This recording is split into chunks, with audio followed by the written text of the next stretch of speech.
Esta llamada se está grabando. ¿Alguien se recuerda? Cintia, ¿te recuerdas de qué hablamos? De Ricardo Palma, no sé. Muy bien, hablamos de don Ricardo Palma, correcto. ¿Cómo se llama la mejor obra de Ricardo Palma? ¿Recuerdan cómo se llama su mejor obra literaria? ¿Ñacatita, profe?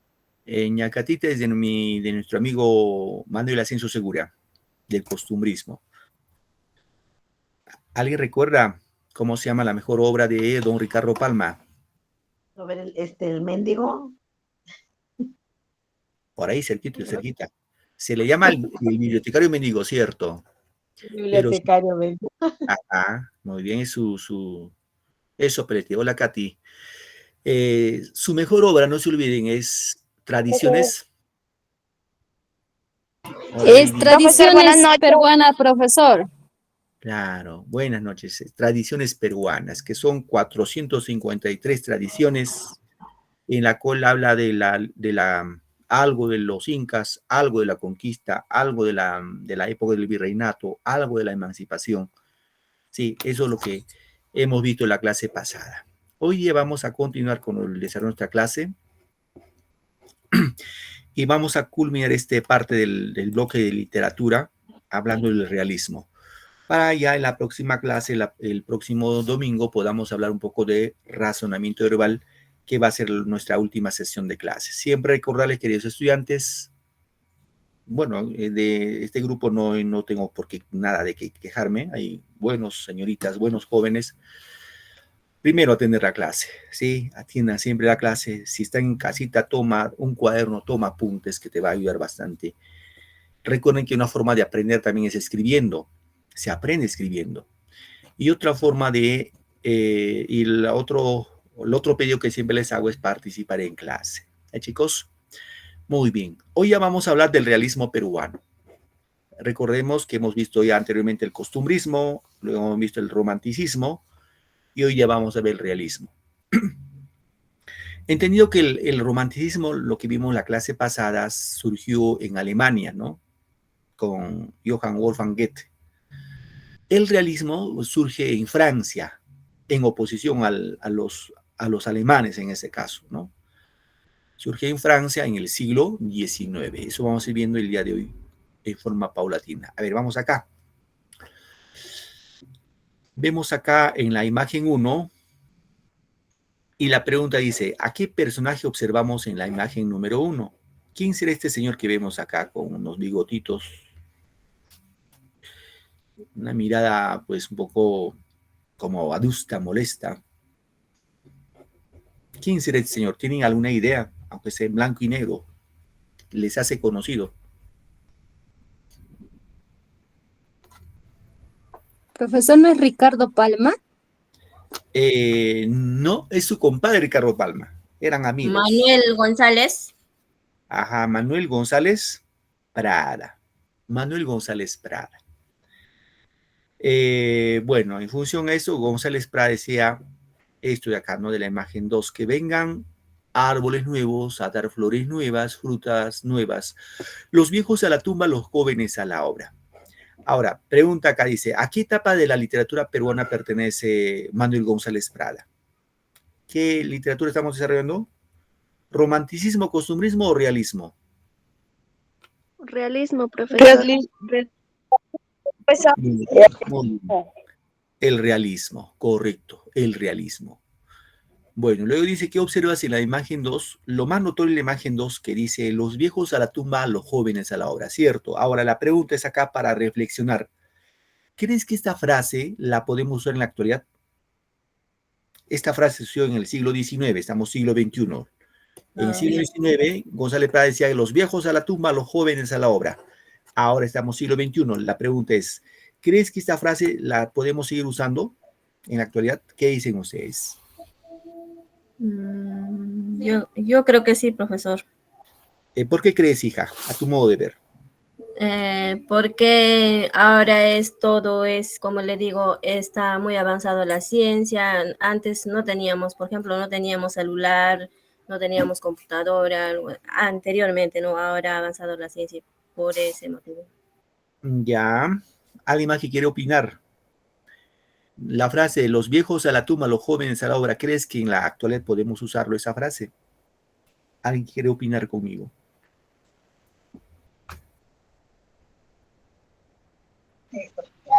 Yo creo que no, profesor, porque todos aprendemos de los viejos. Ya. Igual, Gracias. opino igual. Soraya dice igual. Ya. Adultas, ya queremos saber, conocer más. Ajá. Muy bien, gracias, Zoraida. Muy bien, esta pregunta lo vamos a desarrollar al final de la clase. Igual, profesor. Muy bien, Jessica. Ya esa pregunta lo desarrollamos al final de la clase un poco para ver si la podemos usar en la actualidad o ya no. ¿Ya? Bien. Bueno, el realismo hemos indicado que es igual a objetividad.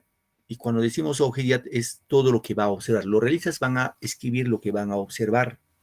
¿Sí? Y hemos dicho que surge en Francia, en el siglo XIX, ¿no? Como definición vamos a indicar que el realismo como movimiento literario surge en Francia, ¿cierto? Es un movimiento literario que recoge las ideas científicas del siglo XIX. Ojo, ideas científicas. ¿Y cuáles eran las ideas científicas del siglo XIX? Por ejemplo, en Francia, pues va a surgir una postura, la postura materialista, ¿no? Que lo desarrolló Charles Darwin. Charles Darwin tiene un libro que se llama El origen de las especies. En ese libro esboza, por ejemplo, su teoría de que el hombre, o sea, nosotros los seres humanos, provenimos del mono, con un proceso de hominización. Darwin dice que primero fuimos monitos, cuadrúpedos, o sea, caminados de cuatro, ¿no? Los monos conocen ustedes los changuitos, ¿no? Pero ese mono de pronto dice se convirtió en un bípedo, o sea, ahí viene lo que se llama el Homo erectus, hombre erecto, y ya no camina de dos, sino de dos, digo, de cuatro patas, sino de dos patas. Se erguió el monito. Al erguirse se dice que este mono empieza a desarrollar la mano, y al desarrollar la mano desarrolla el pensamiento.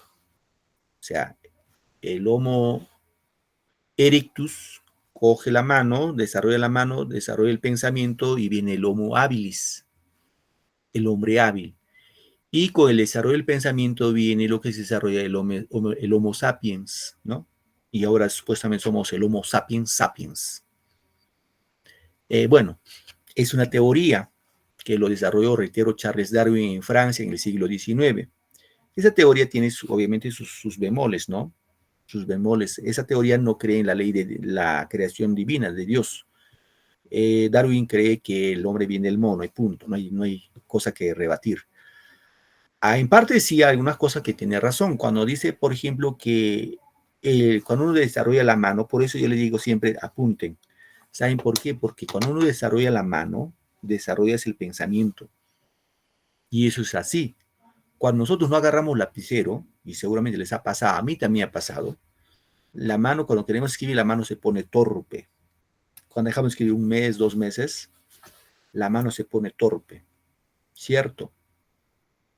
Entonces, bueno, por ese lado quizás tiene razón, el Homo habilis, ¿no?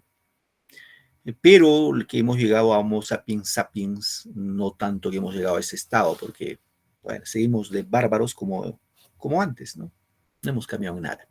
Bueno, es otro tema. A ver, en nuestro país, ¿qué pasaba en esa época?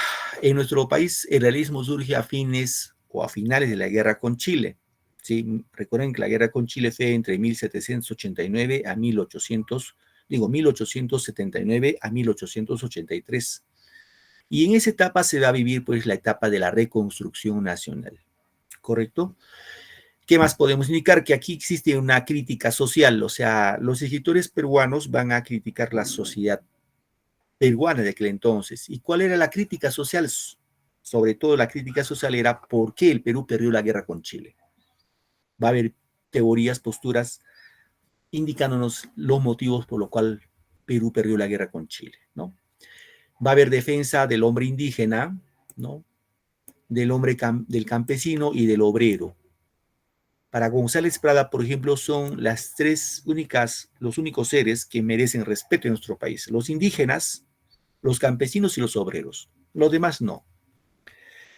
¿Qué más dice acá? Existe acá una crítica a la corrupción moral. Bueno, la corrupción no es de ahora, la corrupción viene pues desde tiempos atrás. En el siglo XIX ya había corrupción y esa corrupción no se ha podido desgregar. González Prada decía, en el Perú donde se pone el dedo sale pus, si se pudre. Bueno, seguramente tiene razón y seguimos pudriéndonos hasta ahora, ¿no? ¿Qué más podemos indicar? El realismo peruano se expresa por temas concretos de la realidad cotidiana. En este caso va a existir un nacionalismo peruano, ¿no? ¿Cuáles son las características del realismo? Va a haber una oposición, ojo ahí, oposición al romanticismo. ¿Y por qué se opone el romanticismo? Para los románticos, recuerden, primero son los sentimientos, la pasión, la imaginación y luego la razón, ¿sí? Mientras que para los realistas, primero es la razón, luego los sentimientos. Entonces, el realismo se opone al romanticismo.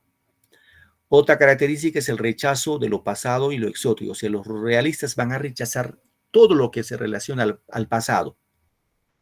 Ricardo Palma habla de su pasado, con sus tradiciones peruanas, a la época de la colonia, a la época del virreinato, a la época de la conquista, etc.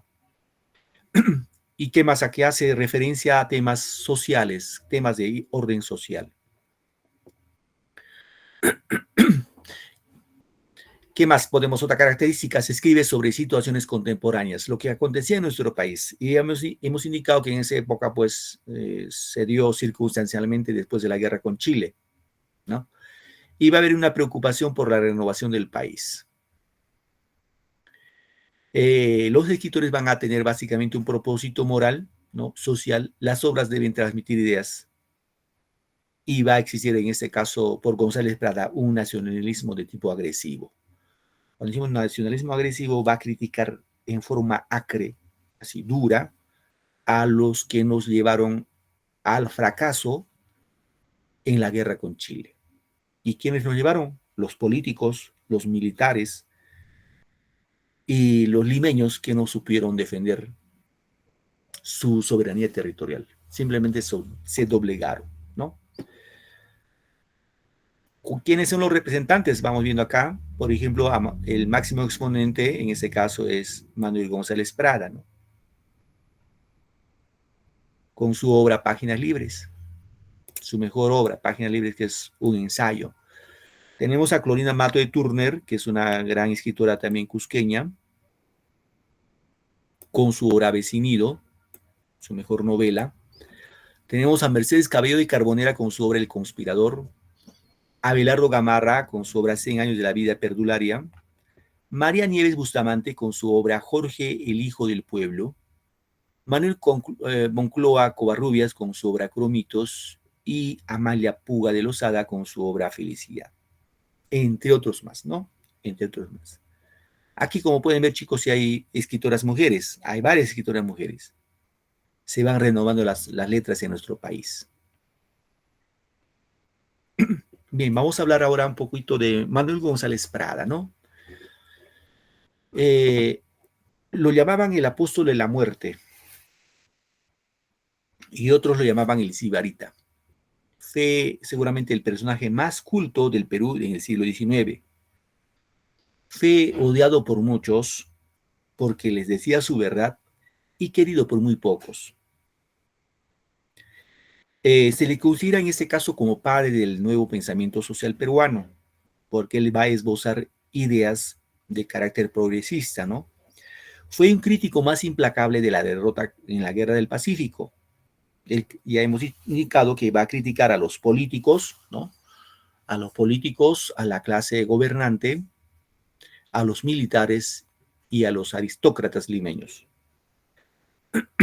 Su poesía es tierna y de gran fuerza expresiva, o no solamente desarrollo de ensayos, sino también poesía, ¿no? Y es precursor del modernismo peruano. Aquí tenemos sus obras, ensayo, Páginas Libres, su mejor obra, Bajo el oprobio, Horas de lucha, que es otro ensayo interesante, Bajo el oprobio, y Figuras y figurones. Ahora, chicos, les pregunto, ¿páginas se escribe con G o con J? Con G, profesor. Profesor, Claro, se escribe con G, profesor. G, ¿no? Pero González, correcto, pero González Prada le escribe con J, ¿no? Serán, profe, ¿por qué? Bueno, a mí mi profesor me enseñó de que se equivocó González Prada. Y no fue que se equivocó. Si era el hombre más culto, ¿cómo se pudo haber equivocado en el título de su libro? Imposible. Él lo hizo a propósito. ¿Y por qué o para qué? Él decía que nosotros los americanos, los hispanoamericanos, debemos tener nuestra propia norma. ¿Sí? Nuestra propia norma. ¿Y en qué consistía esta parte? Sustancialmente, en el sentido de que no debemos obedecer normas que vienen de España. Esas normas que han venido de España sustancialmente no nos han traído ningún provecho, ¿no? Por ejemplo, González Prada decía que nosotros, los hispanoamericanos, debemos usar la J en reemplazo de la G, caso de páginas, ¿no? También decía que debemos poner tilde a la preposición a. En otros términos, González Prada lo que hizo es renovar las letras hispanoamericanas sin obedecer la norma que decía España. Es lo que decía, ¿no? Bien. En poesía escribió la obra Exóticas, por ejemplo, Baladas peruanas, Minúsculas, Libertarias y su obra Grafitos. Bueno, en este caso, su mejor obra de González Prada, hemos dicho que es Páginas Libres, ¿no?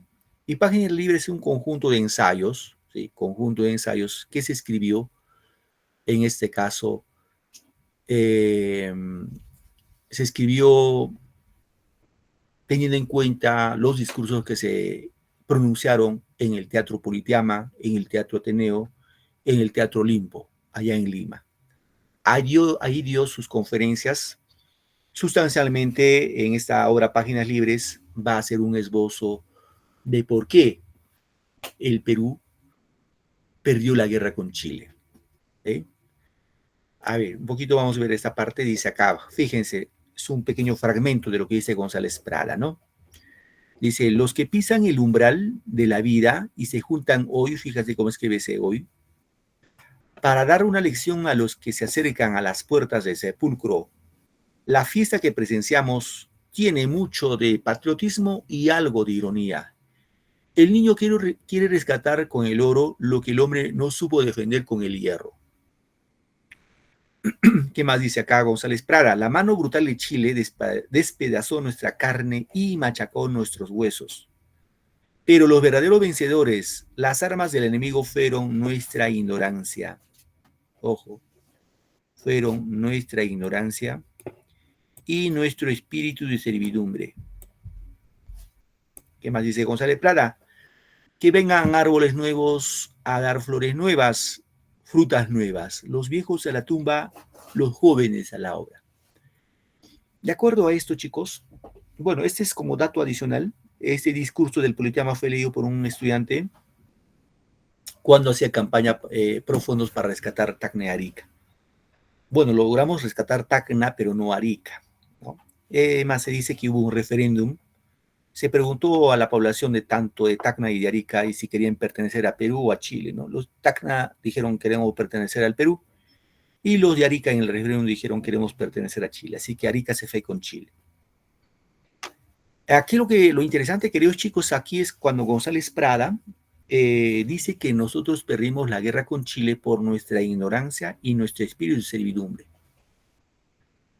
Claro, en esa parte González Prada tiene razón.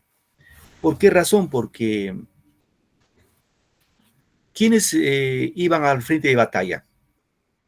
¿Quiénes estaban en el frente de batalla?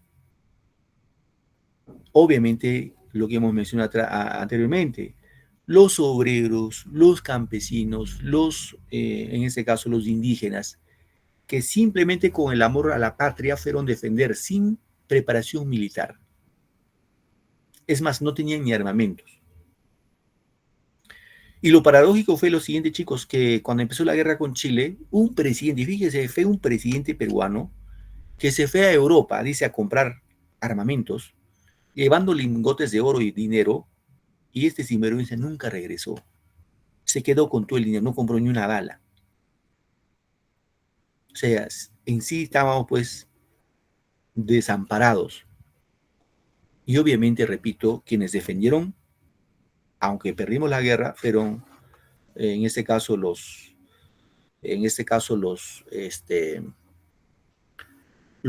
campesinos, los obreros, ¿no? Los indígenas. Es más, por ejemplo, así es. Ustedes, por ejemplo, alguien de Huánuco en clase. ¿Quién es de Huánuco? ¿Alguien de Huánuco? ¿Nadie? No hay nadie de Huánuco.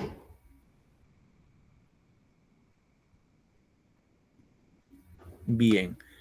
Por ejemplo, los de Huánuco le llaman pata amarilla. Seguro han escuchado, ¿no? A los de Huánuco le dicen pata amarilla.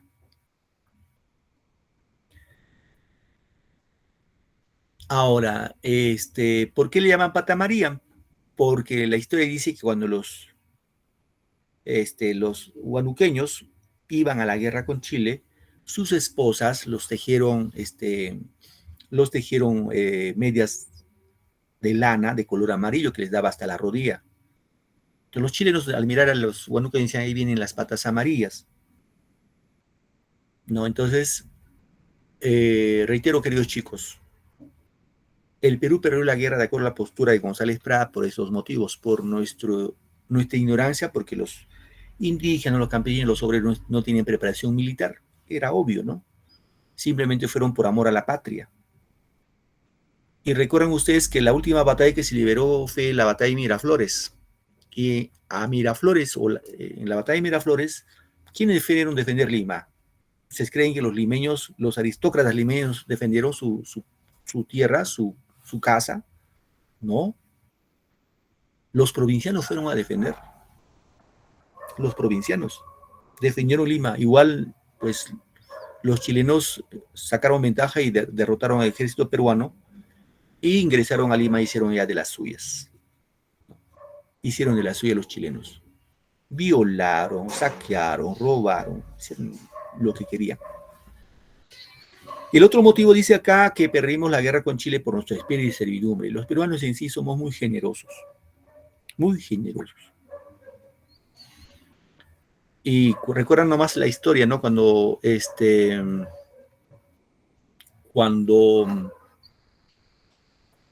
Grau hundió los barcos chilenos y los náufragos estaban ahí ahogándose, Grau los socorrió. Mientras tanto, cuando los chilenos hundieron al Huáscar, ¿ustedes creen que los chilenos creen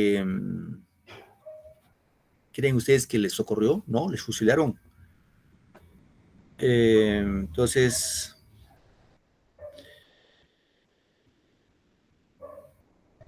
por ese lado nos damos cuenta, ¿no? Nosotros los peruanos siempre hemos sido muy generosos. Bien. Aquí en esta partecita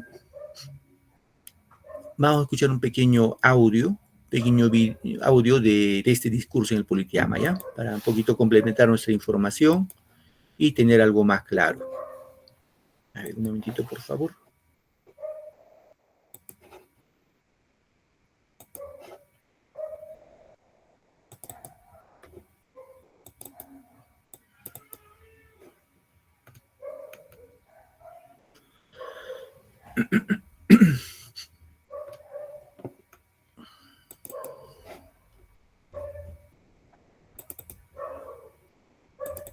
Bien.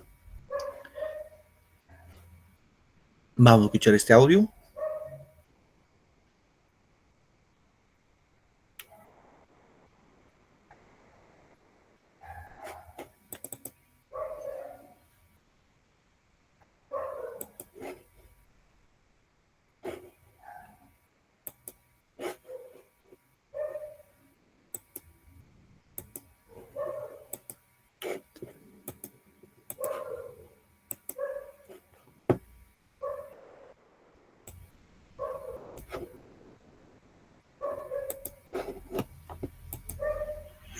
Discurso en el Politeama. Manuel González Prada. Señores, los que pisan el umbral de la vida se juntan hoy para dar una lección a los que se acercan a las puertas del sepulcro. La fiesta que presenciamos tiene mucho de patriotismo y algo de ironía. El niño quiere rescatar con el oro lo que el hombre no supo defender con el hierro. Los viejos deben temblar ante los niños, porque la generación que se levanta es siempre acusadora y juez de la generación que desciende. De aquí, de estos grupos alegres y bulliciosos, saldrá el pensador austero y taciturno. De aquí, el poeta que fulmine las estrofas de acero retemplado. De aquí, el historiador que marque la frente del culpable con un sello de indeleble ignominia. Niños, sed hombres, madrugad a la vida, porque ninguna generación recibió herencia más triste, porque ninguna tuvo deberes más sagrados que cumplir, errores más graves que remediar, ni venganzas más justas que satisfacer. En la orgía de la época independiente, vuestros antepasados bebieron el vino generoso y dejaron las heces. Siendo superiores a vuestros padres, tendréis derecho para escribir el bochornoso epitafio de una generación que se va, manchada con la guerra civil de medio siglo, con la quiebra fraudulenta y con la mutilación del territorio nacional. Si en estos momentos fuera oportuno recordar vergüenzas y renovar dolores, no acusaríamos a uno ni disculparíamos a otros. ¿Quién puede arrojar la primera piedra? La mano brutal de Chile despedazó nuestra carne y machacó nuestros huesos. Pero los verdaderos vencedores, las armas del enemigo, fueron nuestra ignorancia y nuestro espíritu de servidumbre. Sin especialistas, o más bien dicho, con aficionados que presumían de omniscientes, vivimos de ensayo en ensayo.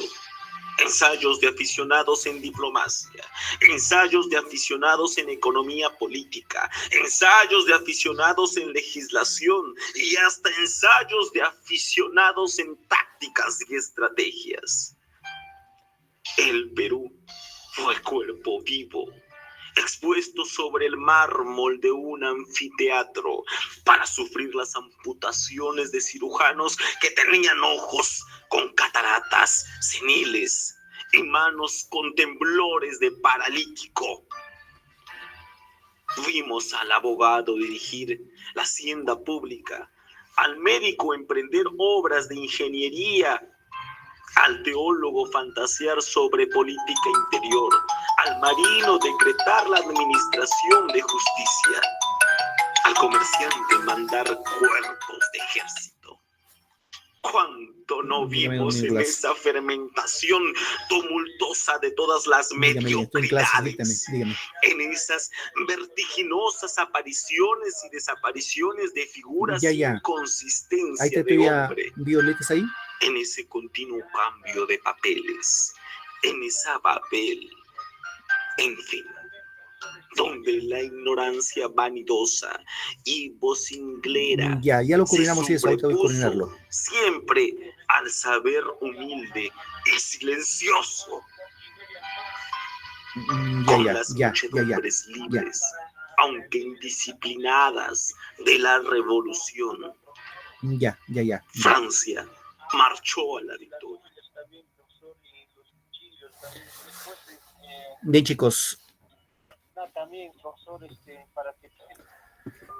Vamos a continuar nuestra clase. Hay un pequeño resumen de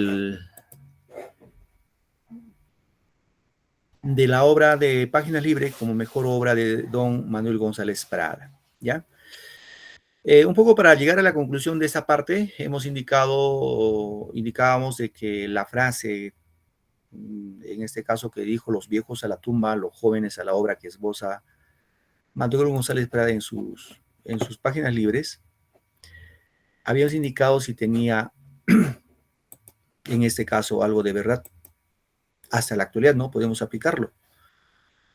Obviamente acá sí podemos sacar una conclusión, ¿no? ¿Y cuál es la conclusión? De que, a ver, voy a presentarlo el PPT. La conclusión es que, fíjense, nuestro país no ha cambiado a comparación del siglo XIX. Cuando dice, ojo, cuando dice los viejos a la tumba, los jóvenes a la obra, no quiere decir que los viejos se vayan al cementerio. ¿Sí? No quiere decir eso. Lo que quiere decir que los viejos den paso a los jóvenes que tienen otras ideas.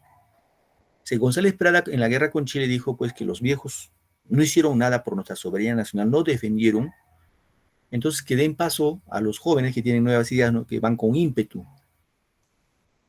Y es por eso lo que dijo esa frase. Ahora, la pregunta era si podemos, en este caso, seguir, digámoslo, aplicando en la actualidad. Claro que podemos decir que se puede seguir aplicando porque nuestros políticos, ¿no? Nuestros políticos actuales no han cambiado en nada, siguen lo mismo, siguen entronizados. Ahora viene, por ejemplo, el próximo año son las elecciones presidenciales y seguramente vamos a ver los mismos de siempre, que quieren estar siempre ahí en el poder, etcétera, ¿no? No hay cambio, no hay renovación. Es como si en el Perú no hubieran pues nuevos líderes, no hubieran jóvenes. Siempre vamos a encontrar los conocidos, que usted también segura como yo lo conoce, o los conocemos. Igual los congresistas, ¿no? Los congresistas van a seguir siendo los mismos. Es más, ahora pues ya saben que el próximo año supuestamente vamos a votar por la Cámara de Diputados y Senadores. O sea, va a haber elección para diputados y senadores. Lo que son ahorita congresistas es muy seguro, o es más seguro que el próximo año van a querer ser senadores. Ya están trabajando en su campaña, están haciendo una campaña. Y el tema es que no hay jóvenes políticos en nuestro país para que puedan renovar a esa gente que poco o casi nada ha hecho por nuestro país, ¿no? Entonces, eso a manera de reflexión, siempre desde una actitud bastante objetiva, ¿no? Crítica de este aspecto. Bien, vamos ahora a ver a la otra escritora, bastante reconocida también, que es Clorinda Mato de Turner, ¿no? Es otra escritora muy connotada, que en este caso nació en Cusco, ¿no? Pues se contrajo matrimonios con un americano y quedó viuda. Y al entrar en periodo de dificultad económica se fue a vivir a Arequipa, donde se dedicó al periodismo. Esta escritora publicó varios libros, entre los que destacan son las tradiciones cusqueñas, ¿no? Así como muy parecido a las tradiciones peruanas, muy parecido, ¿no? ¿Qué obras escribió Clorinda Mato de Turner? Escribió, por ejemplo, la obra Herencia, la obra Índole, Tradiciones cusqueñas y Ave sin nido. De estas obras, lo más importante es Ave sin nido. ¿Ya, chicos? Es la obra más importante, Ave sin nido. Un poco para entender de qué trata Ave sin nido. Esta obra es una novela, repito, ¿ya? Es una novela. Para entender el trama de esta obra, vamos a entender en este punto la historia de dos jóvenes. Un lado Margarita y por otro lado Manuel y Margarita. Estos chicos son dos enamorados, ¿ya? Dos enamorados. Estos dos enamorados son chicos de origen indígena, es decir, del pueblo de Quillac, ¿ya? Del pueblo de Quillac. Ahí viven Manuel y Margarita. Bueno, ¿qué pasó entre Manuel y Margarita? Por un lado, Manuel era un chico que su madre era una terrateniente, ¿sí? La señora Petronila. Y su padre fue, ojo, fue un cura. Su padre biológico fue un cura de nombre Pedro Miranda Claro. Este señor era un sacerdote, párroco del pueblo de Quillac. Entonces, posiblemente había pues un amorío entre el cura y la hacendada, en este caso Petronila, y fruto de ese amor nació Manuel. Y Manuel se fue a estudiar a Lima, estudiar jurisprudencia, ¿no? Porque su madre era terrateniente. Y por otro lado, Margarita tenía su madre, la señora, en este caso, su padre era Juan Yupanqui y su madre era Marcela. Bueno, ellos, Juan Yupanqui y Marcela, eran campesinos, indígenas, que sufrían el abuso, en este caso, de las autoridades, que era el párroco, o sea, el cura, el abuso del gobernador, es decir, el abuso de las autoridades. Les hacían pagar tributos. Si no pagaban tributos, los quitaban sus propiedades, sus bienes. Bueno, se dice que hay en este caso vamos a encontrar a los esposos, Lucía y Fernando, que son padrinos de Margarita. En una reyerta, lo van a matar a Juan Yupanqui, a su papá de Margarita, y va a quedar herida la señora Marcela. Y obviamente, como estaba herida, un día muere. Y antes de morir, le va a contar lo siguiente: de que Margarita no es su verdadero padre, no era Juan Yupanqui, sino era este cura de nombre Pedro Miranda Claro, el mismo cura que había embarazado a la Petronila, y en ese caso el papá de Manuel, ¿no?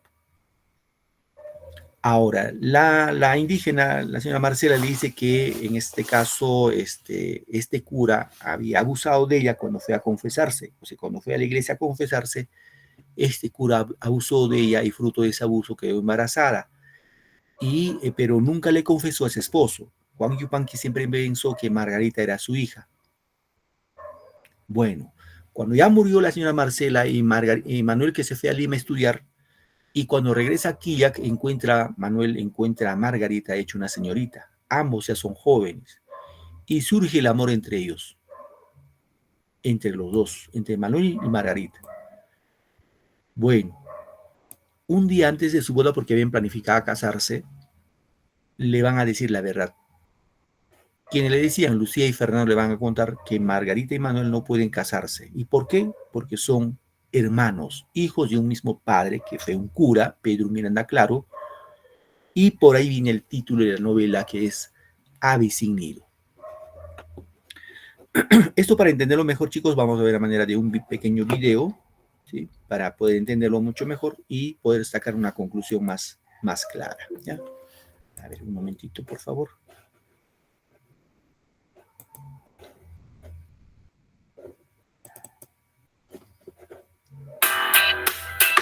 Bienvenidos, flojos, a... Bien, voy a presentarlo.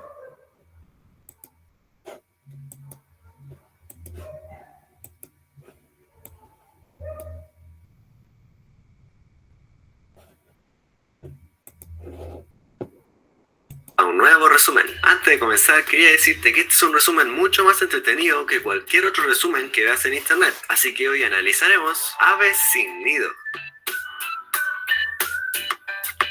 Y comenzando con algunos aspectos generales de la obra, es del género narrativo y una novela. Su autora es Clorinda Matos de Turner y el ambiente en el que se desarrolla la obra es Quillac. Y ahora vamos de lleno con el resumen, ya que don Fernando Marín, que era minero, y su esposa Lucía se identifican plenamente con el sufrimiento de los indios de Quillac. Cooperan con el dinero al indio Juan Yupanqui para protegerlo de los cobros injustos a que lo sometían el cura Pascual, el gobernador Sebastián Pancorbo y los vecinos blancos. Las acciones que cometen los abusivos explotadores de Quillac son extremadamente inhumanas, como por ejemplo el rapto de la pequeña hija de Juan Yupanqui, que el cobrador de impuestos hace con la complicidad de las autoridades para luego venderla en Arequipa. ¡Qué turbio! La ayuda que brinda don Fernando Marín salva a la hija de Juan Yupanqui. La solidaridad de la familia Marín con los indios humillados y maltratados simboliza la medición de un elemento externo y civilizador, ajeno a la estructura interna de la sociedad lugareña, que rompe con el equilibrio tradicional de la explotación del indio. Los explotadores se sienten amenazados de fuera por gente que no reconocen el equilibrio de la explotación y por ello deciden suprimir la amenaza de manera violenta, recurso tradicionalmente efectivo para controlar la rebelión del indio. Organizan una asonada popular contra los forasteros para asesinarlos. Los esposos Marín escapan a tiempo del atentado gracias a otra intervención provincial. En cierto modo, otra vez ajena al lugar, se trata de Manuel, un joven estudiante de jurisprudencia que con el exilio de su madre Petronila se hace presente en la casa de los Marín para salvarlos. Manuel es el hijastro del gobernador y este hecho crea disensión en el campo enemigo del indio. Un elemento ideológico interesante es la salvación del indio en la novela indigenista, que tiene como punto de partida el cambio de la conciencia en algunas personas del grupo explotador, gracias a la intervención de un factor civilizador. De esta manera de plantear el problema comienza con Aves sin nido, como dice en el título. Antes de morir, Marcela Yupanqui confiesa un secreto a Lucía Marín, que será revelado al final de la novela y al final de este resumen, después de haber servido como ingrediente para crear un desenlace melodramático. Las niñas Yupanqui que se habían quedado huérfanas son adoptadas por los Marín. Margarita Yupanqui, en manos de la novelista, es apenas un recurso para insertar en la novela la trama romántica. Sin ella, el paso de la narración descansaría sobre la denuncia indigenista. Manuel se enamora subidamente de Margarita como complemento de su figura como héroe salvador de los Marín. Las preocupaciones de Clorinda Mato exige el castigo de los personajes culpables, así la intención moralizante de la novela romántica se hace evidente. El cura, personaje licencioso y uno de los instigadores de la asonada contra Marín, rápidamente enferma y muere. Los otros complotados corren el peligro de ser enjuiciados por crimen. Parecería que los mecanismos de la justicia, que no está del todo ausente, se movía para castigar a los culpables, pero nuevamente son burlados por las autoridades, es decir, el gobernador Sebastián y el juez de paz, encargados de hacerlo funcionar. Los culpables de Quillac le echan la culpa de la asonada a otro indio, el campanero Champú, que no tiene nada que hacer en el asunto, pero por ser indio era la víctima natural e inevitable dentro del sistema de explotación. El indio Champú va a la cárcel, se apropian de su ganado, su mujer Martínez acude donde los Marín para pedir ayuda y se repite el patrón de la salvación providencial.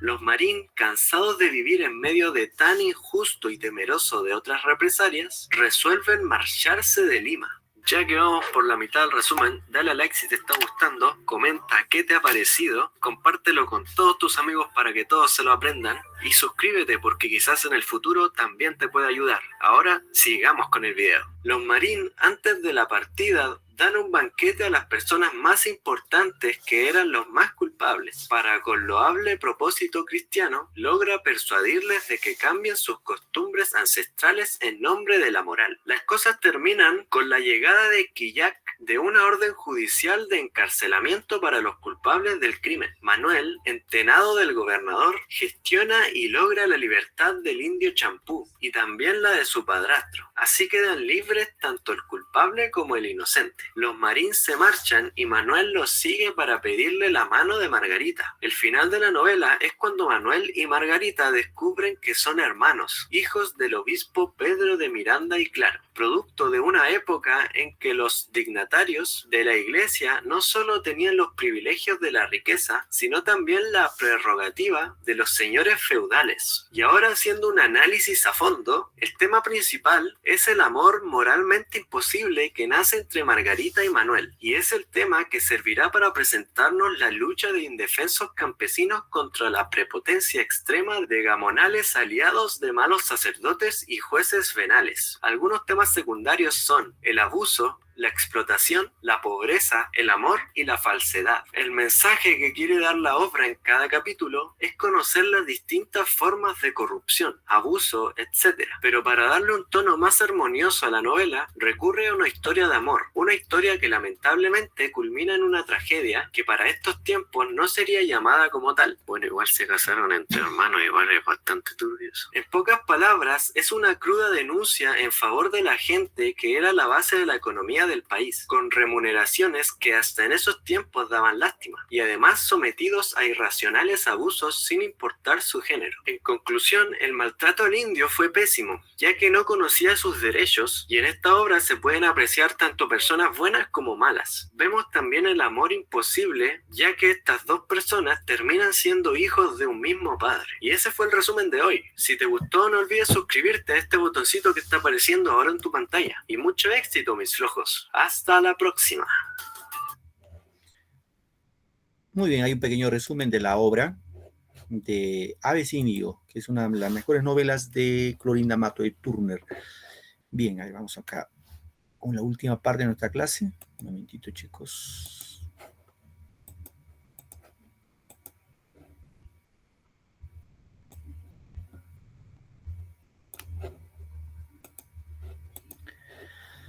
Bien. Ahora sí vamos levantando la manito para ir participando y tener nuestro puntito. La pregunta es acá es para relacionar. ¿Ya? Dice relacione autor-obra. Por ejemplo, páginas libres. ¿Quién de los 4 escritores puso, no? La A, la B, la C, la D. Entonces vas completando acá. Y al final te va a salir. Suficiente que hemos visto acá de 2, ¿no? Hemos visto de González Prada y Clorinda Matto de Turner. Ahí todo sale. A ver. Sarita levantó la mano, alguien más que se anima. Está sencillo, ¿eh? A ver, Sara, ¿cuál es tu respuesta, hija? Página libre lo escribió profesor Manuel González Prada. Ya. Entonces, página libre lo pongo acá. A. No, B, ¿no? Sí, profesora. Acá es. Ya. Ave sin nido. Le escribió Clorinda. La D, profesor. La D. Suficiente con eso, ¿no? De ahí nos sale todo, ¿cierto? A ver, Lady.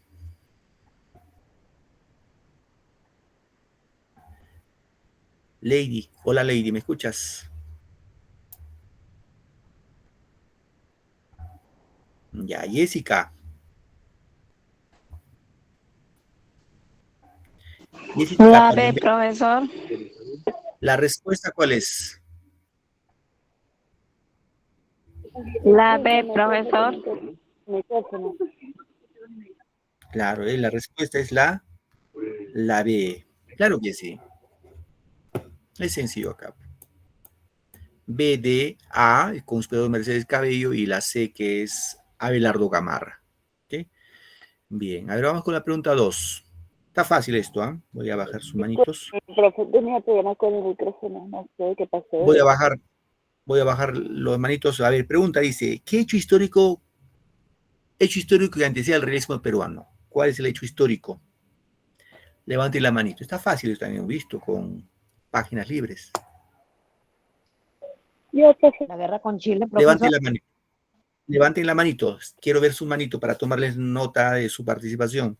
Levanten su manito. Diga. Sí pueden levantar su mano, ¿no? Ya. A ver, Lady. Lady Cova. Tu respuesta, Lady. Profesor. Cova. ¿Tu otro apellido cuál es? Cova, ¿qué más? Brito, la guerra con Chile. Gracias. Katia Guamán, tu respuesta, Katia. La E, profesor. Ya. Jessica Parimberi.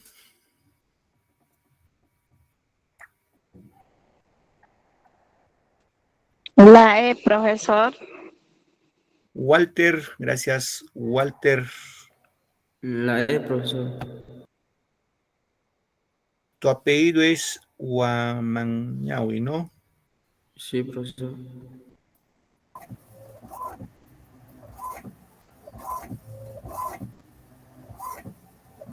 Gracias, Walter. Anali Valverde, tu respuesta. La E, profesor. Valverde, tu apellido, ¿cuál es?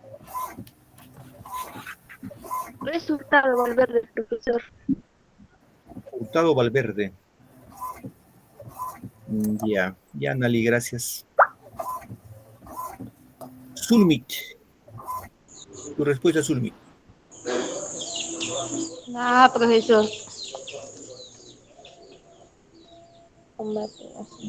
Ya.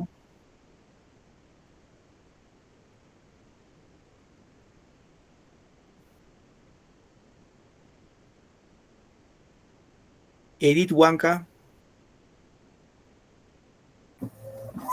La E, profesor.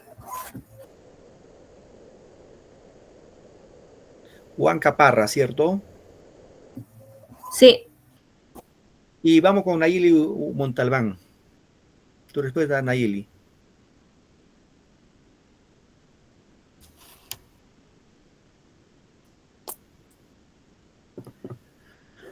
Aquí la respuesta, claro, ¿no?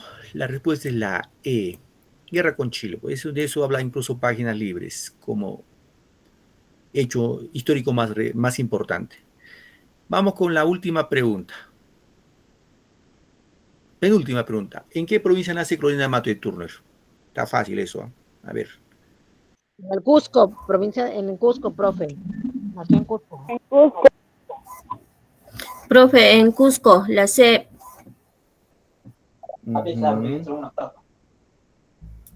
Ya.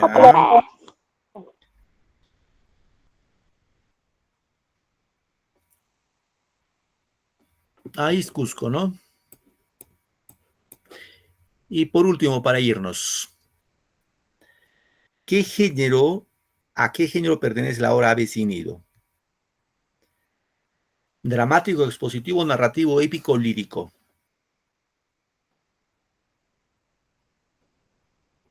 Levanten la manito los que saben, a ver. La C, profesor. Aguilar, Zulmit, tu respuesta. La C. La C. Jessica. Profe, la E. Jessica. Al género narrativo, profe. La C. Jessica, ¿no? La C, profesor. Ya. Nayeli Montalbán. Nayeli, tu respuesta.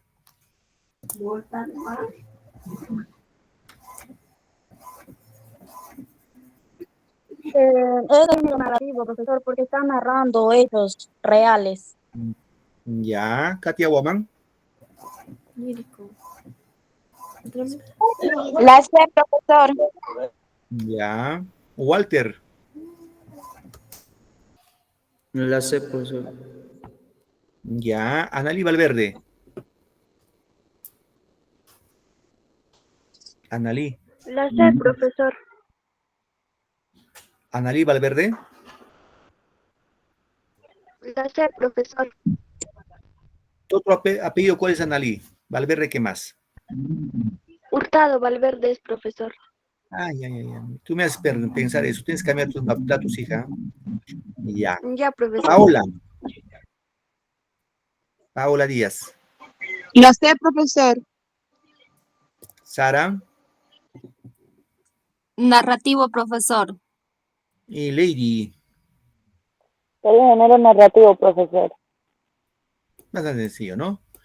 narrativo. Bien, chicos, chicas, gracias por su tiempo y su paciencia. Nos vamos a quedar en esta parte. Ya nos encontramos la próxima sesión en otra actividad más. Muchas gracias, que tengan un bonito domingo y que les vaya súper esta semana. Hasta luego, chicos. Hasta la próxima Hasta luego, semana, profesor, profesor. cuídese. Hasta la próxima semana, profe, Hasta cuídese. luego, profesor. Hasta